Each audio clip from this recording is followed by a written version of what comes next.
You are now tuned in to the GNWY podcast.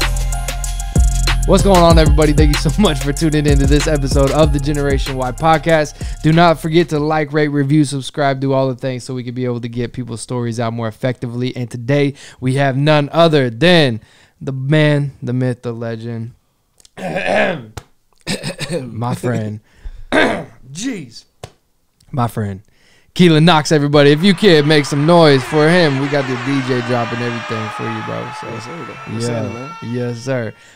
Man, it's good to see you. Good to have you. Always. I feel like every time that we meet up at this Mediterranean spot here in the city, we always talk. And I was like, you know, might as well have you on the podcast because you blow my mind, dude, every time that we talk. I don't know how, man. You're dope. You are dope. For the people who do not know Keelan, if you could give a brief rundown on like who you are, just in a 30-second thing. So basically, my name is Keelan Knox. I'm a cybersecurity expert. I work as a SOC analyst for Alias Cybersecurity here in Oklahoma City. Yeah.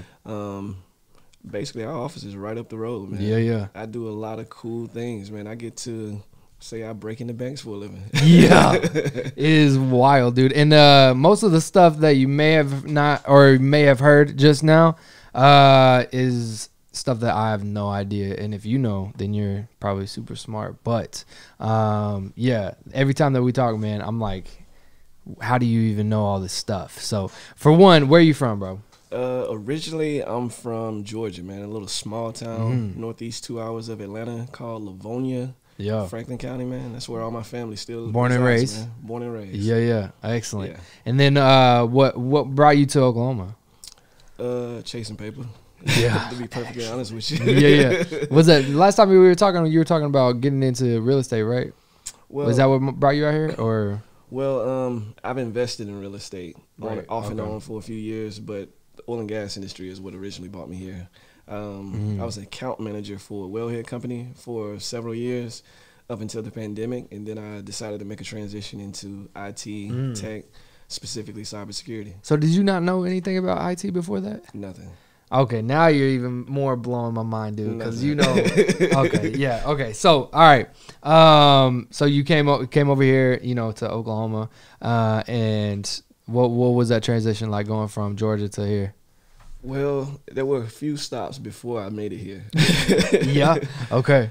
Just to give you a little bit of brief story about my background. So after I ran track at the University of Georgia for a few years. I was a hurdler, man. Okay. And so after I was done with college, I ended up moving back into my hometown, struggled to find like good paying jobs that were pertaining to the degree or what I studied, which was economics, engineering. Okay. And so I actually heard about an opportunity working in oil and gas in Williston, North Dakota. North Dakota? Yep. Bro, okay, yeah. And so all the way out there. me and 3 other guys that I used to work with in retail, we decided to pack one bag each and just carpool. Okay. Looking for jobs. For real? Yeah. That's wild. All right. And then you got to North Dakota and then? Got to North Dakota, basically worked my way up with an entry-level position with another wellhead company. Yeah. Started out working as a shop hand, installing and basically configuring like wellhead equipment such as valves and so forth. Right. And basically frack equipment, if you've ever heard of fracking in terms of oil and gas. Then from there, transitioned into like more of a sales position or account management position and was transferred to Canton, Ohio. Okay. Stayed out there for a few years until I learned about an opportunity here in Oklahoma City doing the same thing. Got you. And then you moved here, got into oil here or no? Basically doing the same thing as an account manager. Did that until the pandemic happened. Basically started back from square one, trying to basically figure out what I wanted to do. I noticed that no one in tech was getting laid off. I was like, job security. In multiple ways, yeah. So, yeah, just like anyone else who basically during the pandemic trying to make a career transition, went online, did some research, tried to find certifications to basically get my foot in the door. Yeah. made some connections, started networking, and here I am, man. That's wild. Okay, so now you for real blew my mind, dude. I thought you've been in IT or all this stuff for a while. Nah, basically a little over a year now. That's insane, dude. Okay, so the first time I think I met you, and then you know, you were, you know, obviously every time I keep a computer with me, man. Well, yeah, you had two of them though. You had two of the first time I saw you. You had this whole setup, and I was like, okay, he's either cracking codes or he's just editing something. And then anyway, so we were talking, and then for one, you just started dropping all these names of people you know, okay, from I guess you know Georgia, right? Yeah. You know how which artists and rappers do you know from Georgia? Just for the people who don't know.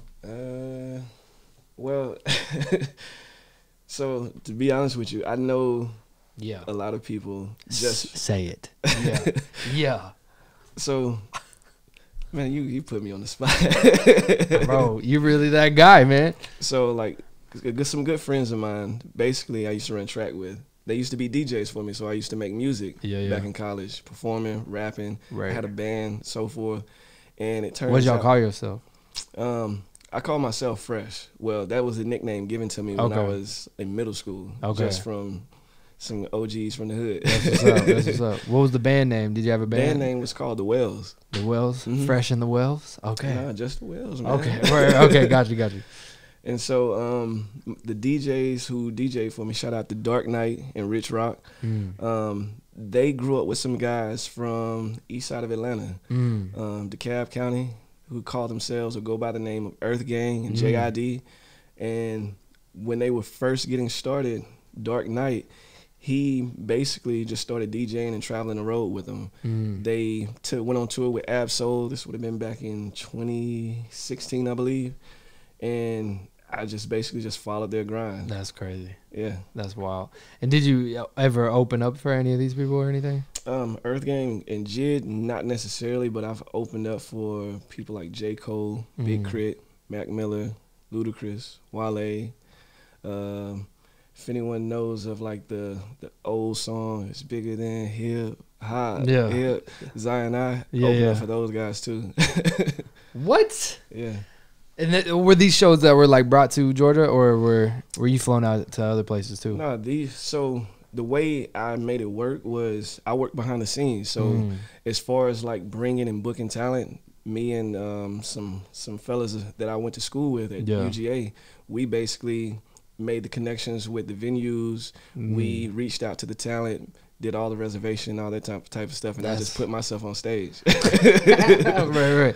We need an opener, right? I guess I'll do it. Right. That's dope, man. That's dope. Yeah. Every time you were even mentioning those, I was like, dude. So you know IT? You also a performer now, dude. Yeah. So you're a well-rounded dude. I'm a jack of all trades, but a master of none. Yeah. What's the rest of that saying though? There's the whole thing.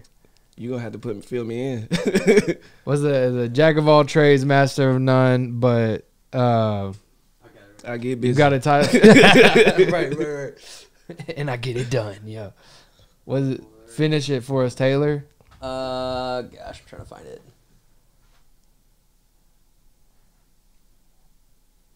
The next line is, but oftentimes better than the master of one, is the next line after that. Nobody remembers that part. Nobody. So say it all together.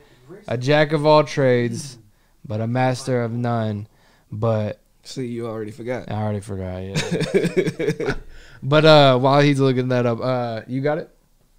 Yeah, I got it. Jack of all trades is master of none, but oftentimes better than the master of one. So whenever he gets ready to edit, make sure he puts that right here with the bouncy ball. Yeah, that's what's up. But yeah, man, I think I mean it's dope. Like listening to you, talk about, for one, life, but then also we're talking about IT and everything, and then I mean not recently, but the last conversations and meetups that we were having, like you were getting into speaking. Right?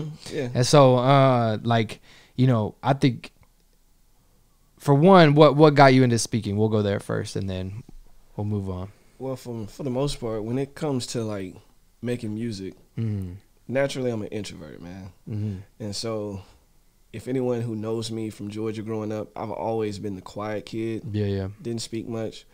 But which is crazy that you performs. Exactly. So whenever I started getting more active and involved in music, it surprised a lot of people how I was able to express myself and how natural I was on the stage in terms of performing. Yeah.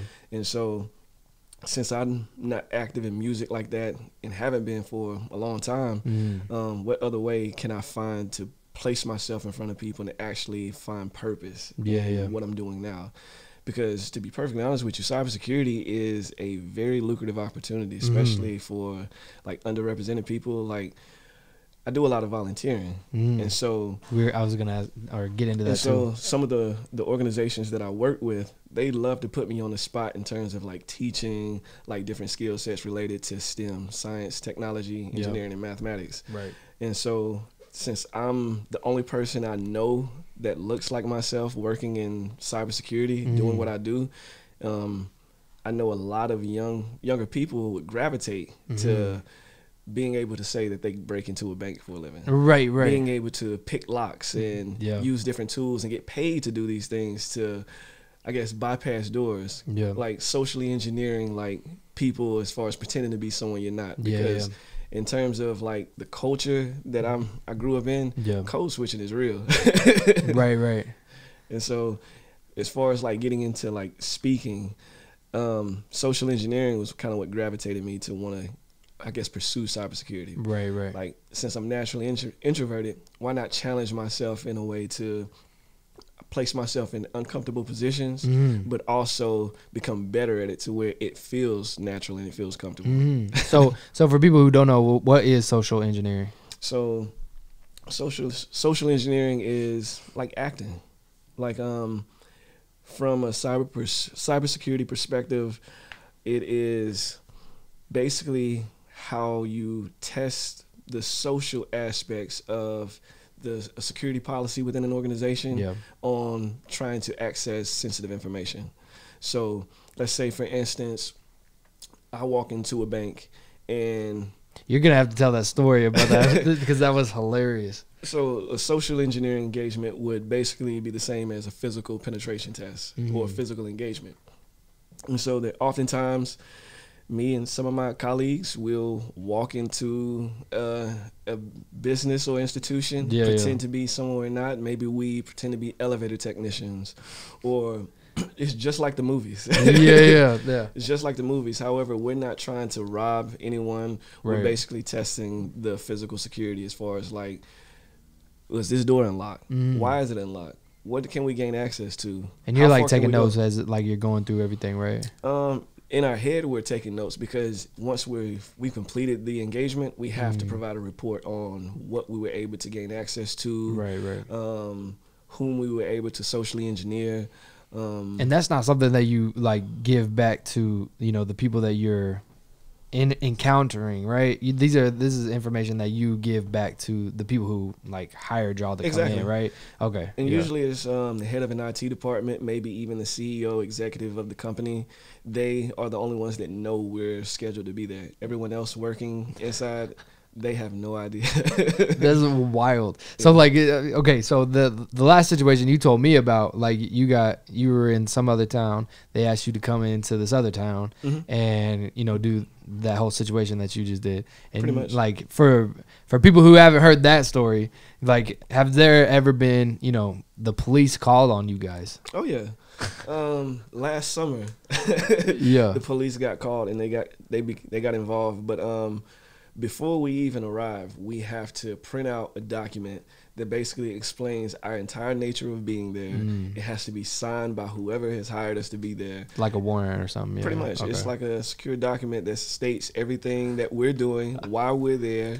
We have been hired, who it's from. And usually the employees, they know the names of the individuals that have signed this document. Right. But even still, because they have no recollection of why we're there and that we're supposed to be there, it can go left. And real they're quick. just following protocol, right? Exactly. I mean, so it's good that they are, you know, taking it that far, but it's also Exactly. like bad for y'all. I mean, it can't Oh be. my gosh. I That's think there's wild. only been one scenario, like nationally, where two guys were hired to perform an engagement where it was a state facility, and sometimes you cross paths with certain individuals who just like, you know what, this is my city, you have no right being here, and they were charged. And they actually got taken to jail. They got taken to jail, and it took them several years before they could actually dismiss the case. What? So they were in jail just that long? They weren't in jail for that long. They posted bail, but they had to repeatedly like return to Right. court hearings in order to basically plead their Get case. it clear. Yeah. Mhm. Wow. That is wild, dude. Yeah. That's insane. And that whole situation. And so like whenever you get done, you were saying like I mean, I guess you should have said the whole story. But like you got in, you know what I'm saying? And like what is your role, like, cuz you didn't know anything about this whole It's like situation. improv. Right. It's just like improv. So like what came to your mind of you to, you know, did they give you a role, or were you just like, I'm No, going to just you come up make with it- something? We make it up all on the spot. So what did you make up to go in as? So I basically pretended to be a third-party contractor for an engineering company. My mind is like blown. So like on the ride to that spot, you're thinking of like all these scenarios. I'm thinking of scenarios. I may even stop by an industrial place just to peek inside to see, okay, what can I utilize that'll actually make Oh my this story gosh. better.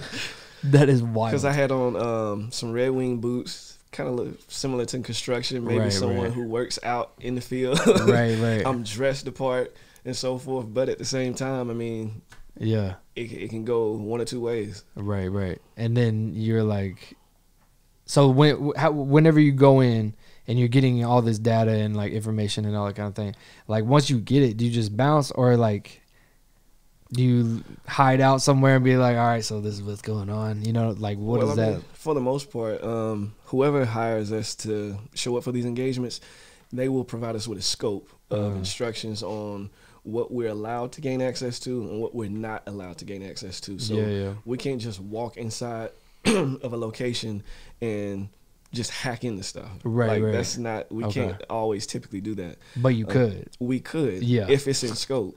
Yeah. But for the most part, they just want to know, can someone random off the street walk inside of our establishment or our institution and gain access and wander to places they're not supposed to be? Yeah. Especially like places that are supposed to be secure, like network closets that contain like servers, storage servers with all the information and so forth. Yeah. Because once you gain access to those particular devices, that hardware system, then you pretty much have the keys to the kingdom. Mm-hmm. Yeah, it's wild. You were telling me last time too, like about that website. If you're connected to the Wi-Fi of that place or whatever, like people can see your screens. So I mean, everything is see your face. Well, everything is connected to the internet in some shape, form, or fashion. Right.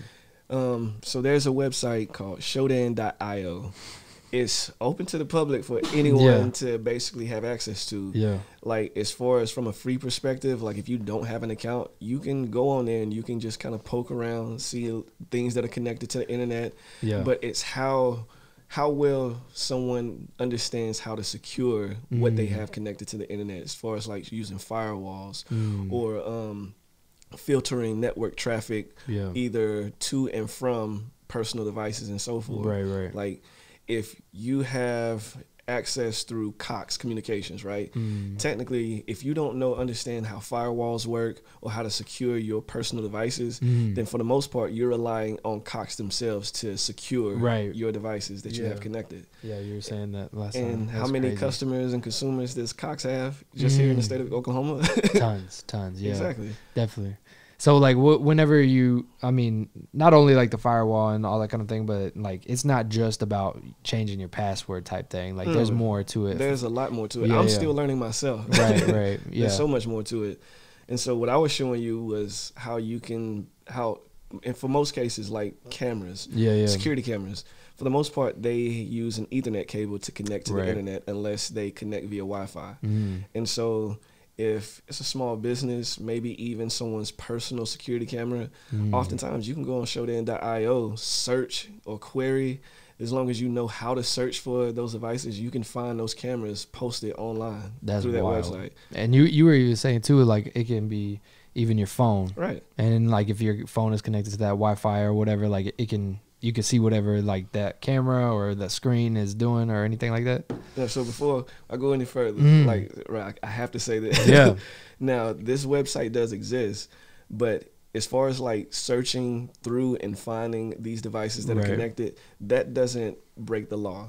As soon as someone attempts to access and manipulate those devices, now you crossing the line. Right. Of course. Yeah. That's for everybody who's watching. Don't be tampering with people's stuff. But yeah, man, it blows my mind that like we are, and that even breaks it down, you know, for the practical side, which is stuff that we also talk about. Right. You know what I'm saying? There's all this, you know, technology, there's all this kind of stuff, but you know, whenever it's broken down, it's like we're really not alone, right? We're not ever. Yeah, which is crazy. We never have been. Why is that? Tell him, Keelan. Yeah. I mean, for the most part, you think about it, there's a lot of secrets that have been kept silent. It's just now that people are actually waking up, they're understanding how all this technology works, especially the younger generations. That you think about it, they're born and immersed into technology. So the older generations, the younger generations understand a lot more about technology than most older people. Yeah. And so oftentimes whenever we hear in the news about hackers who gain access to like companies like Uber or Facebook and so forth, and they were able to, I guess, steal information. Yeah, it's usually teenagers. Right. Yeah, definitely. I mean, that's what I've seen even with the social media accounts and stuff like that. Like these kids are building social media accounts and then sell. It's like real estate for accounts on social media, which is crazy. The dark market is very lucrative. Right. If you understand. Wild stuff, man. It's wild. And then like I don't know. We go pretty deep in our talks, bro.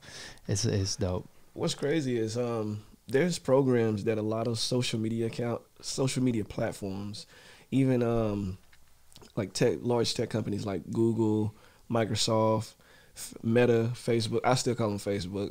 Yeah, same. And so forth. And they actually have programs that exist called bug bounties, where you can work for yourself. If you understand how the technology works, how to gain access, you can basically they basically provide a scope of what you can gain access to, and they will pay bounties to anyone who discovers vulnerabilities within their platform. For real? Oh, anywhere from a couple $100 to several $1,000s. Yeah.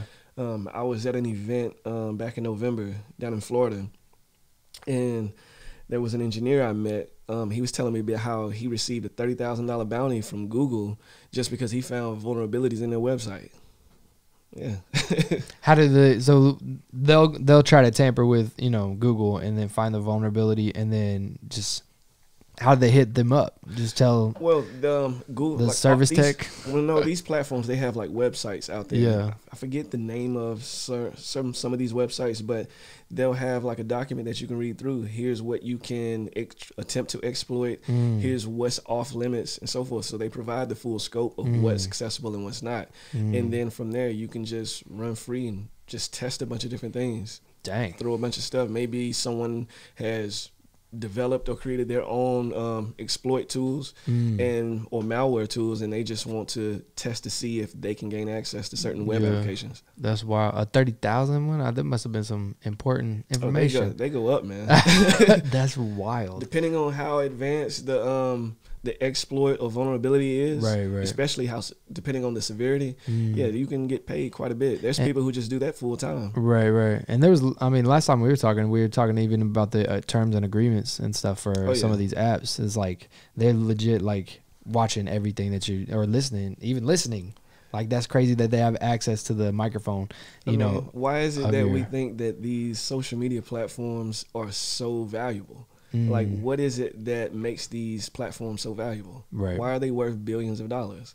It's because of the data that they have access to. Yeah. It's wild.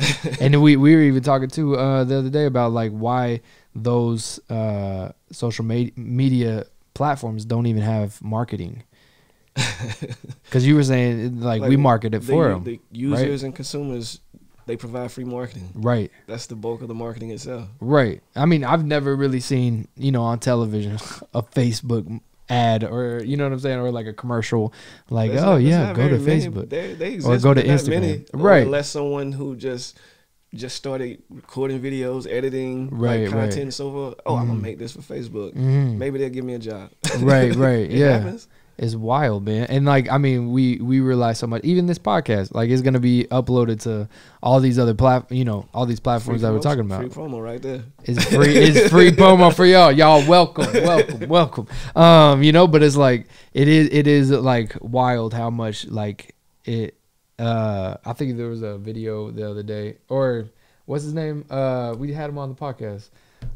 TikTok dude. Oh. Chris Con, yeah. He posted a video of. Have you seen Hunger Games? Oh yeah. Of that girl that's going TikTok, or whatever, and then it was a meme that said what Oklahoma or what people are gonna do whenever it gets banned.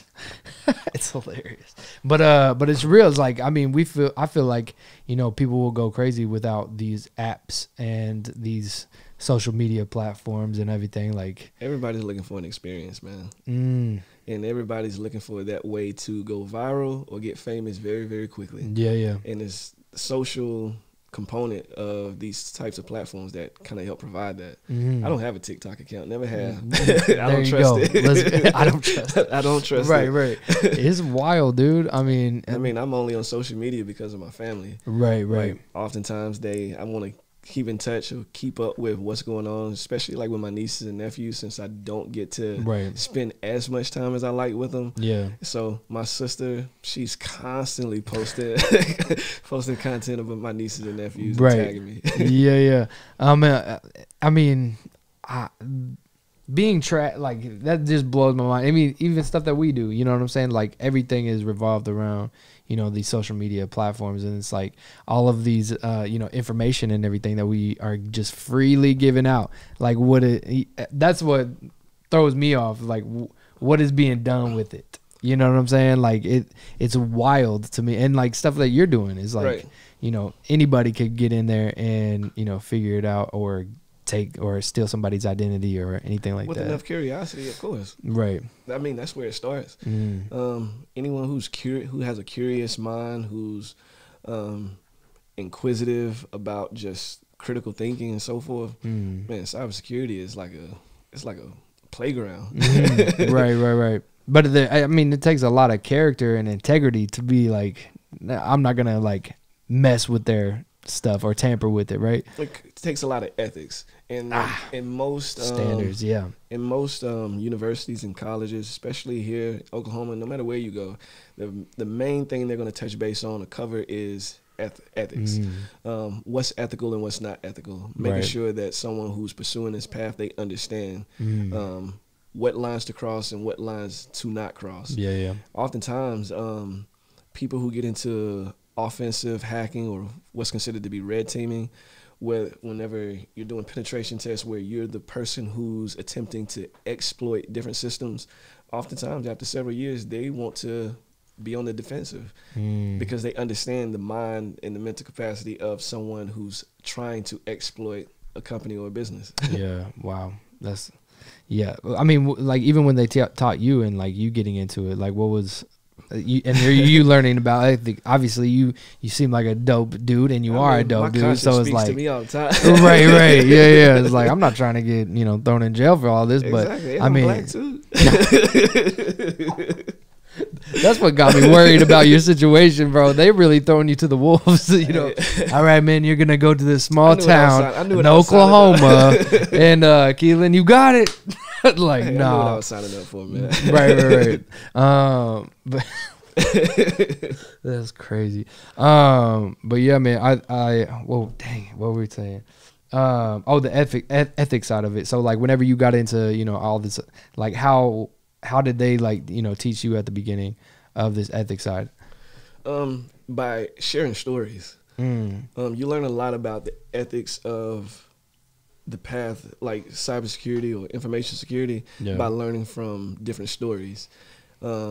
Consequences, the pros and cons of if you decide to go down this path, or you decide to, I guess, engage in this particular activity or behavior, this is what's going to happen, because this is what happened to this person, this person, this person, and this person. Right. That's wild.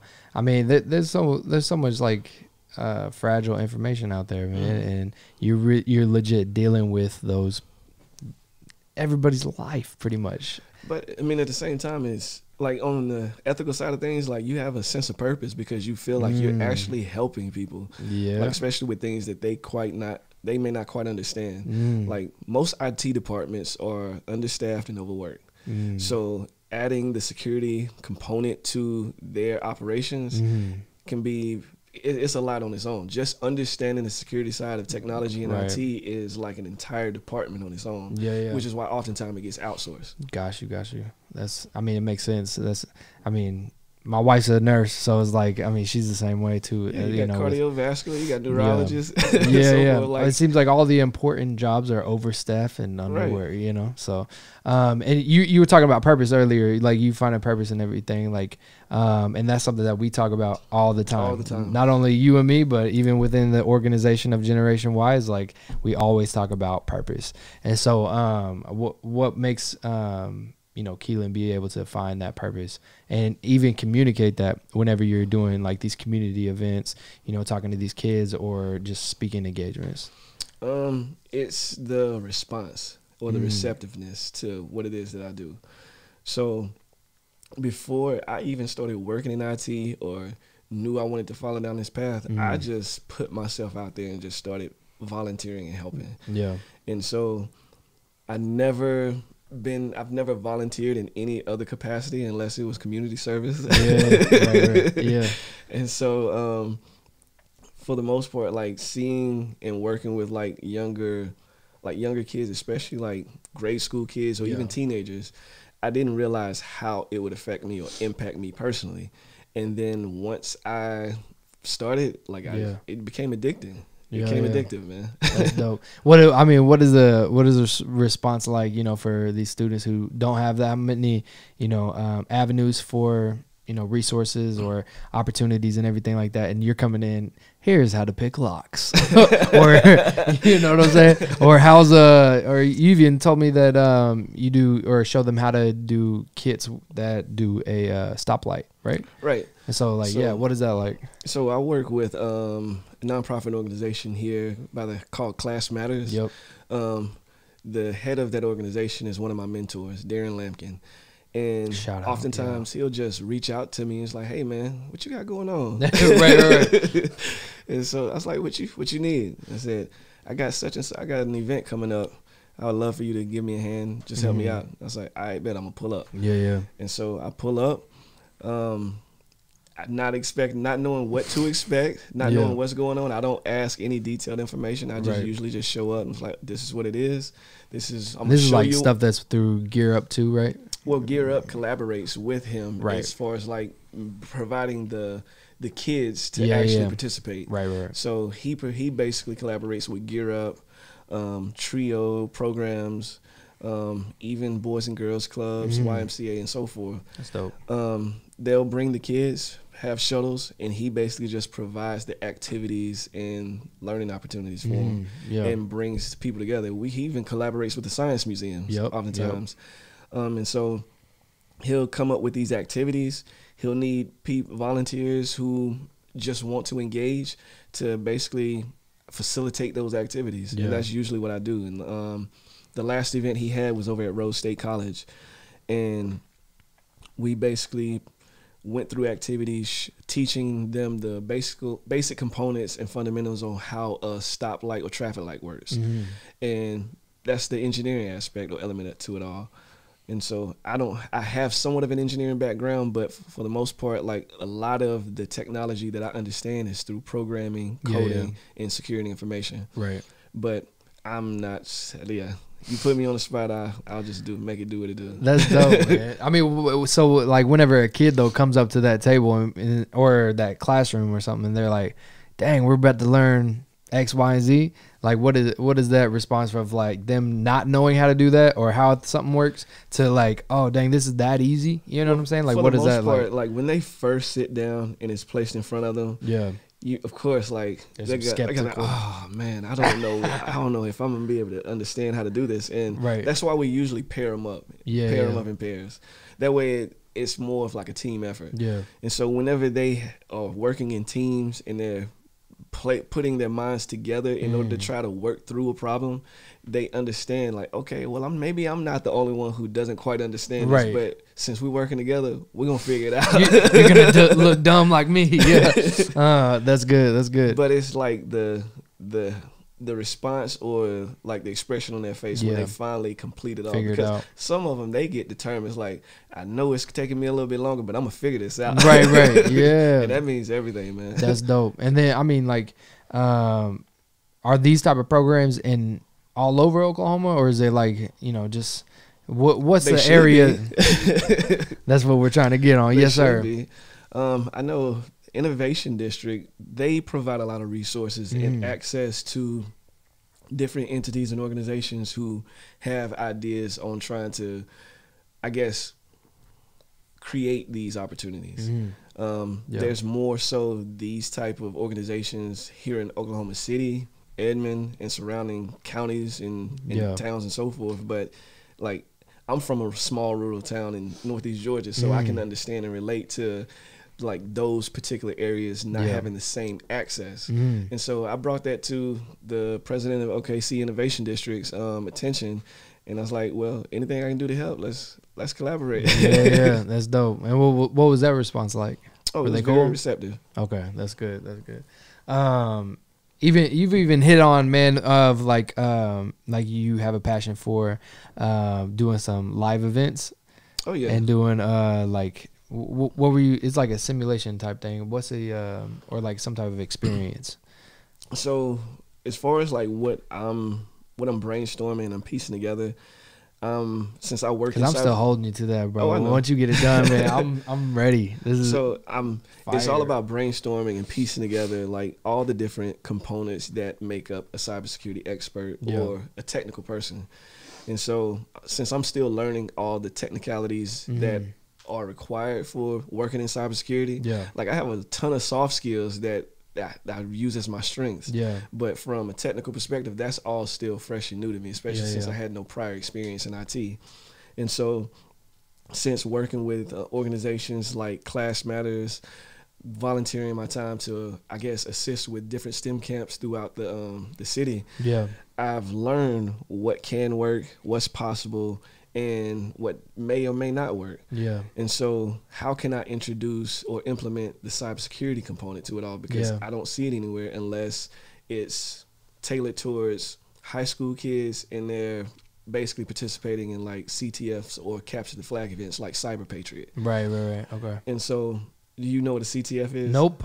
No. All right. So this is what you're here for, Keelan. Okay.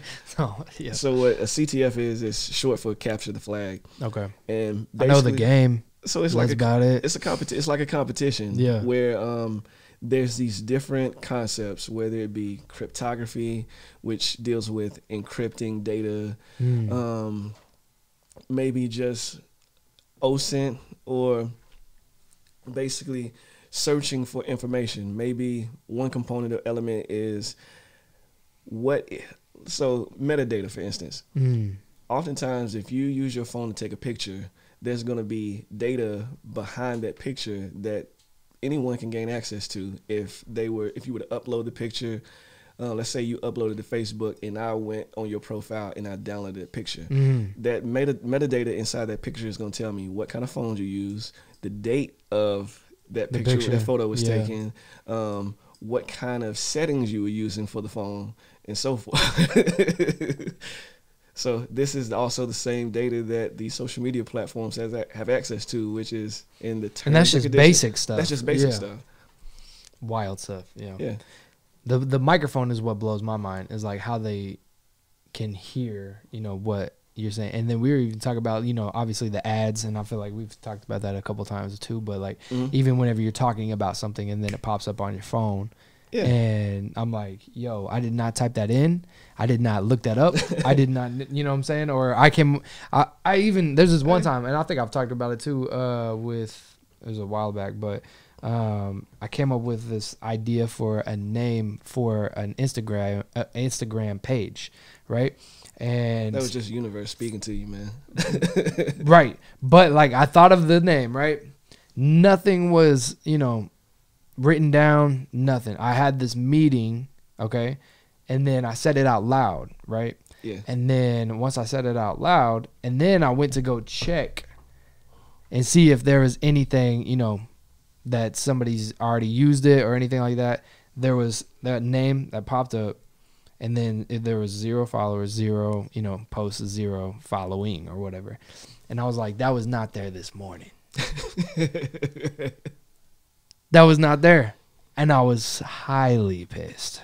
I was like, this because I was like, yo, this is something super dope. The person you were talking to just immediately created the account. I was talking to myself because in the morning I looked it up. Nothing was there. And then we had the meeting, right? And then during that same meeting, as I'm talking about it, I look it up, and then boom, it's like who was in that meeting though? That's what I'm saying. Yep. They probably created that account as we were talking. Literally. Well, I guess that could happen too. You need to be talking. You need to be talking about who you're talking to. Well, that could be too, but Hey, I mean, man. I'm just Listen, saying. I'm all for targeted ads. You know how many things I've bought because of targeted ads? And as a business owner, I want targeted ads. Because I want my money to be used right. For all the hustlers out there. I'm for it.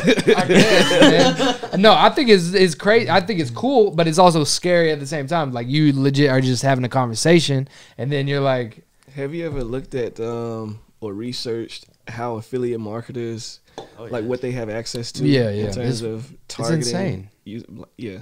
It's wild stuff. Yeah. They know what website you came from, what website you went to after you clicked on something. Mm-hmm. They know what time of day. They know your location. Yeah. Everything. Yeah. Is it the same type of thing we were talking about? I was telling you about that Black Mirror show on. Did you ever watch it? Not yet. It's still in my queue. I don't know if it's still on Netflix anymore. Have you ever seen Black Mirror? No. Oh, well. Y'all are behind. No, I'm playing. Yeah, man. But it's insane how wild we're so susceptible to everybody out there. It's because of our own ignorance. True. What about have you checked out the chat oh man, ChatGPT is my best friend. Awesome. Wild. So sick. It's dope. Yeah. It's wild. That's how I got your wife's job description. That honestly makes like a lot of sense. Why? Because it sounds professional? Exactly. I knew that couldn't come from you. Wow, that's what's up. But it is super dope, man. Right, we're always on it. But it's wild. What have you tried it for anything? So I actually use it. I started using it several months ago.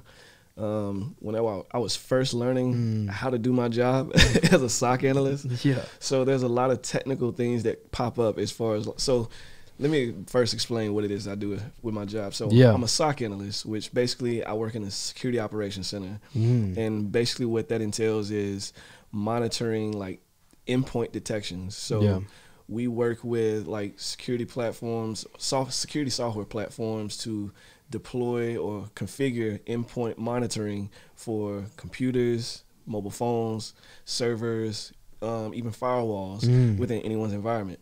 And oftentimes, like we learn the behavior of what's going on in that environment or within that network, as far as what people are browsing while they're on the job, what files are they downloading, maybe even what emails are coming through to them that may be phishing and so forth. Because oftentimes in IT department, they send out phishing emails to basically test to make sure no one's clicking on malicious links and so forth. Right. But if that does happen, if that software is deployed on that endpoint, we'll get a detection using that software and it'll kill it before it even exploits that. So what are you sending out to be able to kill it, or are you just I don't send out shut anything. It down? It's the software itself. The software itself will basically just kill that process, quarantine it from the machine, and then I'm just basically communicating that to the customer and letting them know, hey, such and such, this user they clicked on this link. Yeah. This process tried to go through on this endpoint or on this machine.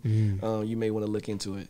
Or they may already know about it. Maybe they was doing some tests, some security testing, and they just testing us to make sure that we're on top of our game. Got you. What's the most thing that you run into right now, like being able to keep safe for customers and clients? Repeat that question again. What's the most that you see, like a situation come through, you know, people trying to break in? Are they just trying to get data, or are they trying to like actually tamper with somebody's business, or like what's the most thing that you see come through?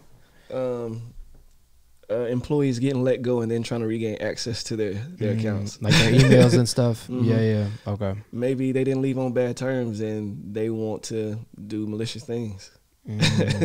Got you. Or like try to get like contacts and stuff that the business had or something like that. Or that we'll see a large amount of traffic trying to be downloaded from a certain user. Maybe they are aware that things are slowing down. They're getting ready to be let go, and they're just trying to access a bunch of intellectual property. You see that all the time. Yeah. Okay. And then that y'all software that y'all implemented is the one that you can be able to detect all that. Right. Okay. That's insane. Wow. That's pretty wild, man. we may need to get you on our stuff. Hey, I know a guy. I hope that you're that guy. So, have you ever been in like a coffee shop or whatever and just been like able to get into the Wi-Fi of that spot? See, man, you asking sensitive questions. So yes and no. Okay. Matter of fact, That's a nice way to say just yes. So I've been in situations, hypothetically speaking, where before I started working in cybersecurity, I was testing and learning, basically trying to figure out how different things work. Right. So I didn't know what I was doing, but I was doing some network hacking and basically trying to see how deauthorization works. Yeah. Since you know me, whenever you see me, I have multiple devices with me. Right. So whenever I am testing those things out, I'm usually testing it on my own personal devices. Right. So I'm not necessarily hacking into someone's Wi-Fi and trying to access sensitive information. I'm more so trying to test different attack vectors on my own personal equipment. But using public Wi-Fi. Very nice. That's what's up. Could you even do that like through your phone and stuff? Oh yeah. Yeah. That's crazy. I mean, traditionally, like, I'm an Android user. Right. Yeah. I'm an Android user, so no shame. Oftentimes, you can download apps from the Play Store, like Termix, and it's basically just like a command prompt. But just the command prompt itself will not allow you to basically perform exploits, naturally so by default. But there's packages out there that exist like Kali Linux. Like every hacker or offensive person in cybersecurity knows what Kali Linux is. It's basically an operating system used to perform exploits. It comes pre-built with all the exploits you need. But there's an Android version as well called NetHunter. And so I may be able to just download or install that package directly on my phone, which I have it on my phone now. Right. He's talking like you don't have it, yeah. And so, that's what's up. Yeah, just test and what does that do? Basically, use a terminal window or command prompt to kind of just enter commands and provide instructions to the phone to do things that it wouldn't normally do with just the default settings. Got you. Were you the type of person back in the day to jailbreak your phone? Oh yeah, the very first iPhone, I learned how to do it off of YouTube. That's fire, yeah. My very first hacking experience was when I was a kid. Like I would reverse engineer like VCRs and DVD players. Reverse engineer it? Yeah, so I'm like 5-6 years old, sitting in the middle of the living room, and I'm taking apart VCR the components inside of it. Okay, and then putting it back together and stuff. And then figuring out how to put it all back together. Yeah, yeah. Pissing my parents off. Right. It better work when you put it back together. Right. That's amazing. That's what my dad does all the time. So y'all would get along. That's dope. I get along with everyone. That's right. You are a chill dude. I love it. Man, even whenever you were talking about the doing live event stuff though, like even whenever like we were talking about how it could be incorporative with Generation Y and stuff that we do and stuff like that. I think that's what sets you apart. That's why I think that, you know, we get along too with like the whole music and creative art side of things, and then also the IT side of things, and then blending those two together. Like how do you see that working within like a live show? Just for people, because people have not been into our conversation, so I'm asking you questions that we've already talked about.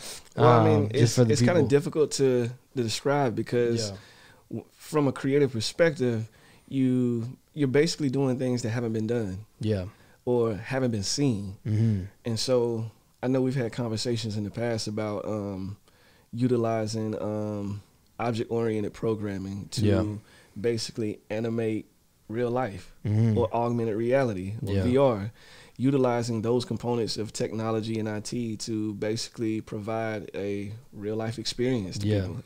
yeah, definitely. There's so much that it could do, and we were even talking about the hologram stuff that like Tupac and everybody was doing as well. If they could do that back then, I wonder what they could do now. You know what I'm saying, on stage and all, because that was like what, 10 years ago? Yeah, something like that. So like what do you think what's the craziest thing that you think technology wise that could be redone on stage? Dang, I don't know if I should ask you that question. Michael Jackson's still performing in Vegas every day.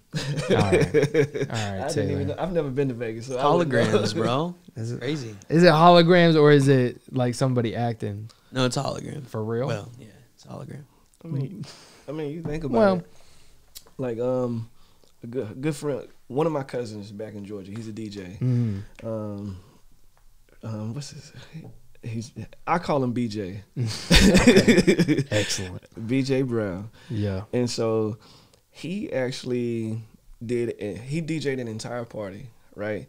Everyone had headsets on. That's a different experience. I see it. Yeah.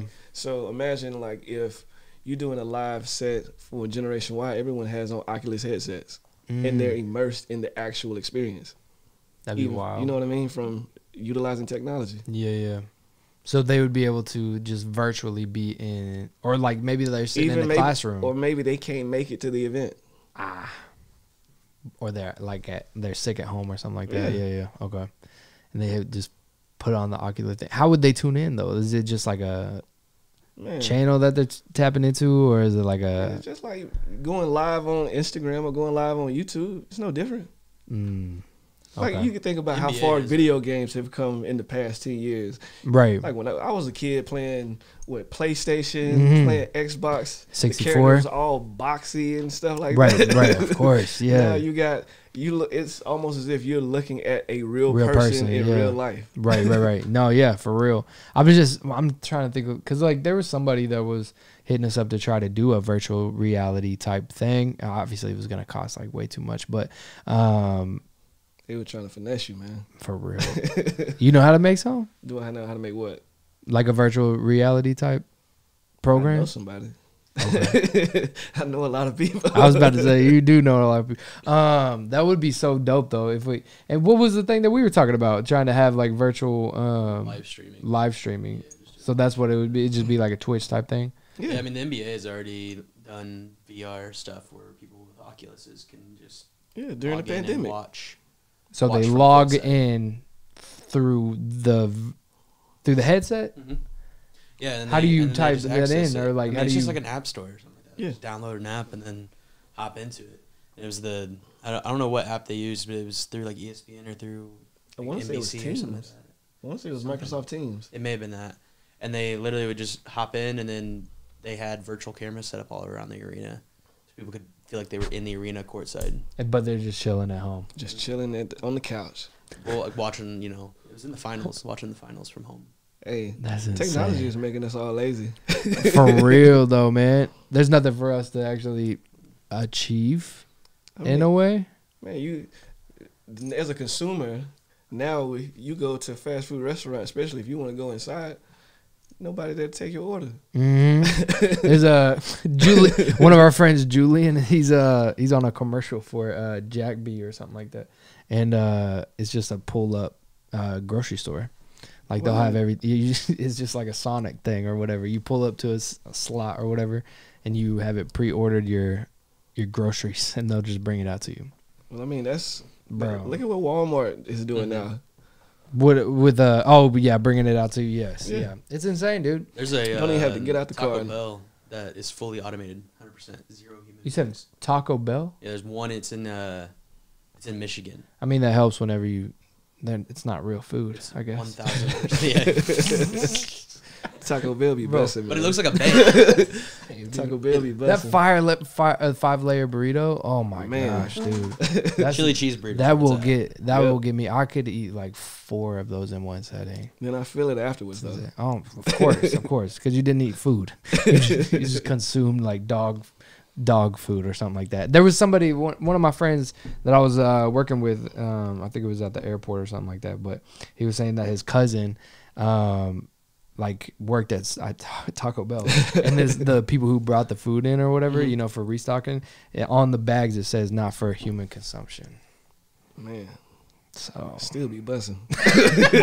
right. Just because of the price. That's what it is. That's what it is. Man, but for real, village for less than $30. On me, right? We just need to why is no Taco Bells out in third world countries? It's not for human consumption. All right. Touche.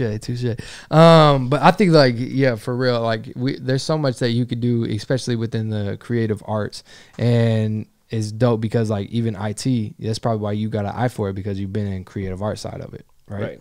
Yeah. So, I think that the way that we're going right now, even with Generation Y, you've, for one, you need to come to the studio. I have to, man. Aside from this one, because this one's dope too. But we gotta have like a Keelan set. You got 5 minutes to do something dope. You know what I'm saying? That would be fire. What, right now? Blow these kids away. No, I'm saying in an assembly. I'm saying you know what I'm saying? It would be dope to have a segment like that in a Gen Y assembly. Man, you put me on the spot like that. The most you're gonna get out of me is maybe a verse or two. We could do that too. How could you do that creatively in a different way nobody's ever done though? It's already set in stone, man. What you mean? So you're just gonna spit it. What's a creative way visually though? Visually? Mm-hmm. That's nobody's ever done. I wonder if you could spit a freestyle, like doing Have you seen people do the pickpocketing? Like people hold up what's in there. Man, I've actually recently saw this guy. I think it was on America's Got Talent. Mm-hmm. He was freestyling while doing card magic. Wait, it was wild, man. Like he was doing a magic trick, but rapping. And freestyling the whole time, talking about the cards, calling out each card as he was pulling them out, and then also shouting out the judges and so forth throughout the entire freestyle. It was dope. Was it really freestyling? I mean, what is really styling nowadays? Because, I mean, people call freestyles, but they're not even off the top of the dome. Yeah, all the battling and stuff is definitely all you can spot it out real quick, especially if it sounds too together. Too smooth. Right. Yeah. Definitely. But he was just shouting out judges as well. He was shouting out judges. That was probably why he was calling the felt card like a freestyle. But, I mean, hey. I guess. It was still dope. That's dope, yeah. What was the trick, though? He was. This actually felt like freestyling, just the way he was flowing. Okay. Because he was pulling out cards and doing the magic trick, and it was intentional in how each card came about from the deck. Because he was shuffling and so forth the entire time as well. Yeah, that makes sense. Okay, I can see where that could feel like freestyle. Yeah, or it could be freestyling. But I mean, so you're gonna do that? That's what you're saying? Once I learn a little magic, maybe. Okay, so that means that you know how to freestyle. No, I feel like you could. You'd be fire. I can freestyle, but it's not. If you can open up for J. Cole, then you could definitely freestyle. That means I can write. Right, I'm a writer, bro. Dreamville is insane, dude. I love that lineup. Is nasty. Do they have another Dreamville tour coming up? They just finished Dreamville Festival out in North Carolina. Oh, it was a festival. I think it was just last week. Was that included with the tour, or was that just a festival? They usually have a festival around this time of year. Oh, okay. In Georgia, or where was that It's in one North at? Carolina. Okay. Excellent. I was hoping I'd get to make it because I wanted to check out this young cat from Houston called Marcus Clay. Why is it? Sounds familiar. Is he from North Carolina? He's from Houston. Oh, okay, got you. But how do you plugged in with Houston? Man, I just listen to a lot of underground music. Oh, okay, yeah. Somehow- I thought you lived there. My bad. Yes, I get that side of it, but Yeah. like I thought you lived there for a second. No, I just been following him since he was like 17. He's like 21 now. For real? Mm-hmm. Jeez. And he was on that tour or that festival? Mm-hmm. Got you. Okay. When are you gonna ever drop some music more? I plan to, yeah. Yeah, let's It's go. been a while since I've actually recorded. Never stopped writing music. Yeah. And so, like my sister, she's always in the studio recording and so forth. Plus, I have Singer, rapper, what does she do? both. Oh, okay. Yeah, she's a That's fire. yeah. She's dope. What does she go by? She goes by her name, Latanya Sowers. Okay, got you. So I don't have a name, just my government name, Keelan Knox. Yeah. So, I mean, it's a dope name, so you were blessed with that. That's what's up. but I'd like to add that particular element to everything that I do, Yeah. just to provide more exposure. Mm-hmm. It's like the more I'm in the public eye, the more I can speak on stuff that we've talked about today. Yeah. I feel like the better. It provides and creates opportunity for other things Uh-huh. to transpire or manifest. Opportunities, yeah. Doors open, yeah. Mhm. What were we talking about that the other day, man? Man, I keep thinking about all of our conversations and stuff as we're talking. We talk about a lot. Bro, for real. What was the thing that you were talking about though? Or no, we were talking about your the real estate of your connections. Remember the connections that you make is more valuable than sometimes the influence. Oh yeah. Yeah.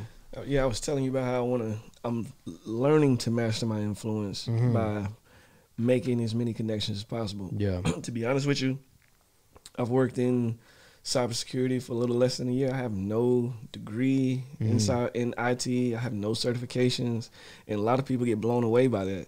But I was, yeah. and so how I was able to do that is just by building connections. Yeah. Like I go to tons of events, like even just through my volunteer work.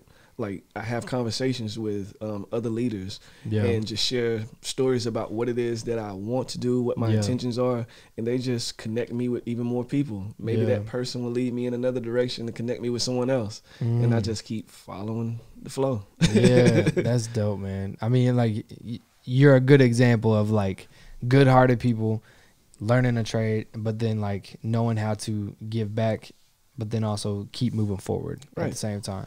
And so that's I applaud you for that, man. I appreciate you're super dope. You're a super dope guy, and that's why you're here, okay? And that's why you're moving forward. I'm gonna bring up. You got some merch, dude.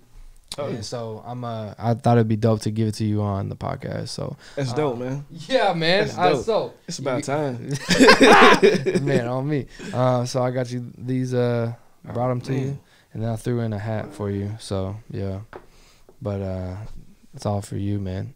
You obviously bought those, but I wanted to throw in the royal blue. This look cozy. Bro, perfect time. Feels cozy. It Soft. is, yes sir. Got the good threads. You're like one of the swaggiest IT people that I know. So, yeah, we brought the goods for you. So, I appreciate it, man. yeah, bro. And it was ironic that you wore a royal blue hat today.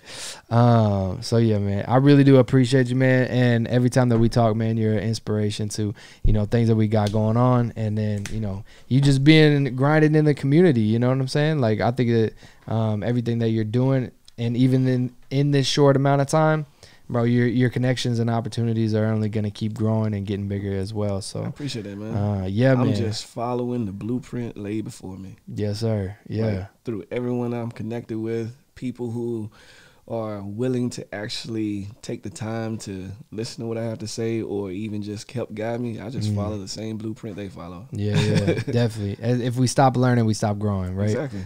So I think that you're a good example of that. You're always learning, you're always growing. So, Keelan, man, if you want to tell anybody and everybody, you know, something motivating, something positive, or if you want to look back at your 18-year-old self to motivate that, Keelan, if you could leave them with a good motivational quote or something that we can wrap this thing up with. So, oh man, you gotta live it to feel it. You gotta go through it to get to it. And just like my pops always tell me, son, hold it in the road. Let's go. That was fire. Where can everybody follow you at on the social medias that you do have? Just Mr. K Knox, MRKKNOX. Okay. Perfect. Everything. Bro, I appreciate you one more time. Thank you for coming out. And this has been a productive hour conversation, man. I appreciate it, man. All of our other conversations need to be on podcast too. So we'll get that going. We'll get that going. Once again, thank you so much for tuning in to this episode of the Generation Y podcast. Do not forget to like, rate, review, subscribe, do all the things so we can get Keelan's story out more effectively, and follow him on anything and everything that he's got. So, yeah. Appreciate you, bro. We'll see you next time.